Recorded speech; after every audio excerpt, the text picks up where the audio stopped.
మొన్న రీసెంట్‌గా బంగ్లాదేశ్ ఎవరైతే తీవ్రవాదుల్ని వదిలిపెట్టిందో, ఆ వదిలిపెట్టిన దాంట్లో ఒక పెద్ద టెర్రరిస్టు వాడేమంటాడంటే, బంగ్లాదేశ్‌కు సంబంధించిన ఆ ఏరియాలో ఏదైతే ఇప్పుడు మనం చికెన్ నెక్ అని అంటామో, ఆ చికెన్ నెక్ అనే ప్రదేశాన్ని మేము చైనా సహాయంతో దాన్ని మేము స్వాధీనం చేసుకుంటాము. అసలేంటి ఈ చికెన్ నెక్ అని ఆలోచిస్తే మనము ఇటు నేపాల్ ఉంటుంది, భూటాన్ ఉంటుంది, పైన చైనా ఉంటుంది, ఇటు బంగ్లాదేశ్ ఉంటుంది.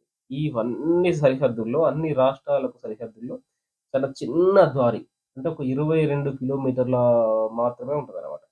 అంటే ఆ 22 కిలోమీటర్ల వెడల్పు మాత్రమే ఉంటుంది. ఆ వెడల్పులో ఉన్న దారిని, ఆ దారి గనుక వాళ్ళు క్లోజ్ జేస్తే, అటు పక్కనున్న రాష్ట్రాలు మొత్తం 7 రాష్ట్రాలు కంప్లీట్‌గా భారతదేశానితోని కమ్యూనికేషన్ కట్ అయిపోతాయి.